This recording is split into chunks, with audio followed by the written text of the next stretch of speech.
Hello, today we have Airachnid. Airachnid. The propeller. Oh, that's just a stand piece.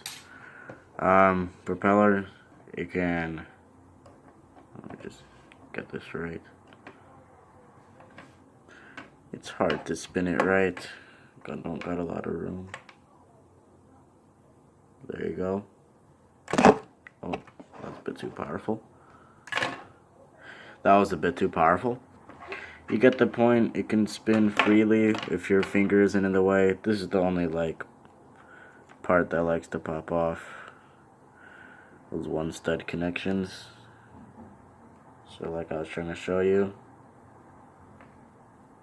helicopter blades do spin very nicely. Yeah, that's basically the helicopter mode. It's got like the windshield cockpit thing. And the other side, you can probably already tell this transforms. So let's just size comparisons. Here's Airachnid next to a few cars. Here's Airachnid next to Walter and Jesse, and this comparison may never go away. Big boys. And now I've decided that stud length is more important than stud height when I do this Lego measuring stick comparison, so this is how you're going to see it from now on. Alright, now for the transformation. Where to begin? Well, I didn't even touch that.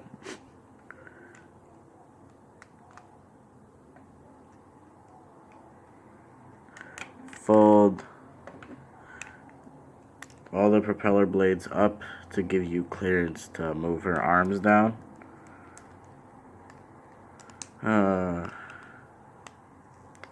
Here we go. You're gonna rotate that down before, just rotate that down before you actually,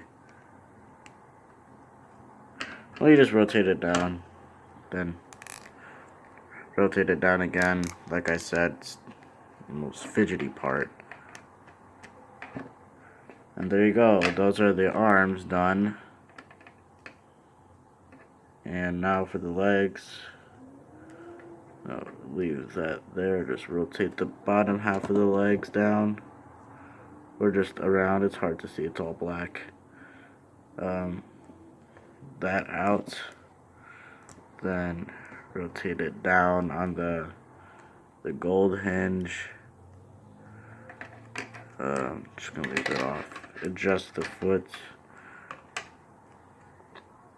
and then move this cheese slope down. And I actually made a mistake. You're actually going to rotate that so the stud is facing forward.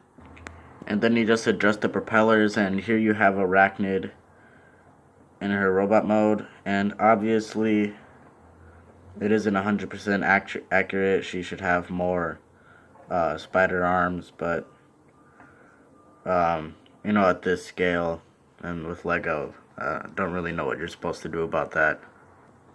I couldn't figure out any accessories for Airachnid because I don't really know if she has a gun or anything. I forgot, so yeah, that's that.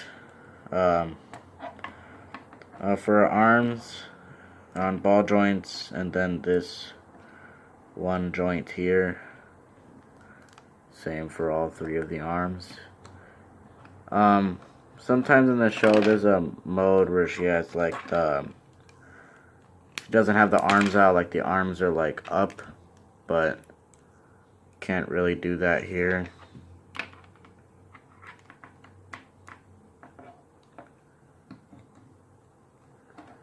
And then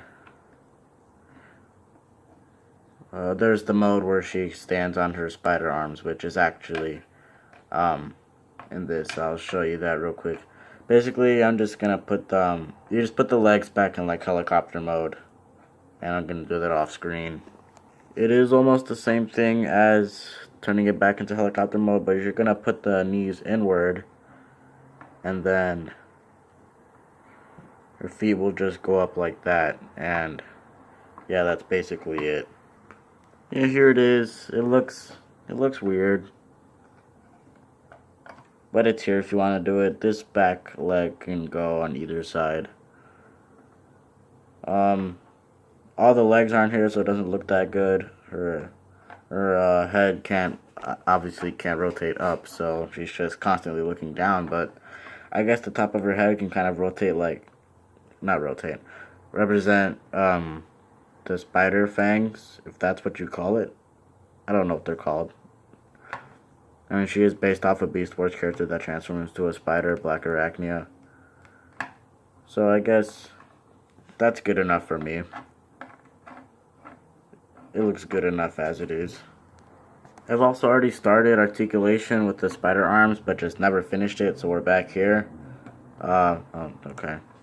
Her head can rotate the full 360. I'm just not going to do that. Her chest is going to pop off. Arms are on ball joints. Let me just move the spider arms back.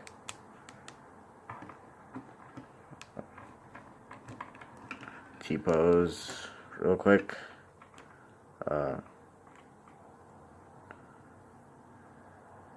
Kind of has a waist swivel, but it's hindered by this purple piece back here. The purple piece also doesn't have to be there. If it weren't there, it could do a full swivel. That's how far she can kick forward. And how far can she kick back. If you meticulously move the spider arms out of the way, she could probably kick her own head, but I'm not going to do that. She could do an entire leg swivel thing.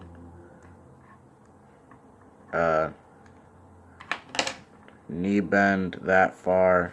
The cheese slope has to be turned that specific direction so it can get that full bend. Feet forward, backward, swivel, and that way. I guess that's the foot pivot thing. Not really in the right area, but it's there. And the bottom half of her leg can also swivel. Full 360 as well. So her legs have most of the articulation, mostly because of transformation and how she has to do the helicopter mode and the spider mode. Does she actually need to stand? Well, yeah, she needs to stand. She needs this third back leg over here as a stand. I also don't know if I got the colors right. I did this completely off of memory. But I did rewatch like one of the Transformers Prime episodes. So that's where I got these details from. But yeah. I think I did a pretty good job with this figure, but we're still not done yet. First comparison is gonna be her next to her model.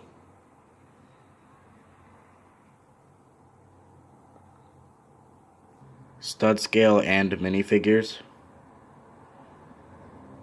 Core class and commander class. Here's Airachnid next to a few Cyberverse Legion class figures. They're around the same height. That's all the comparisons, and I think that's the end of the video. So that's that. One missed piece of articulation due to transformation. She has a backwards elbow joint. Not an elbow joint, it's a butterfly joint. Focus. And technically, if you have the right thing, she can hold something on her head because it's a clip. I'm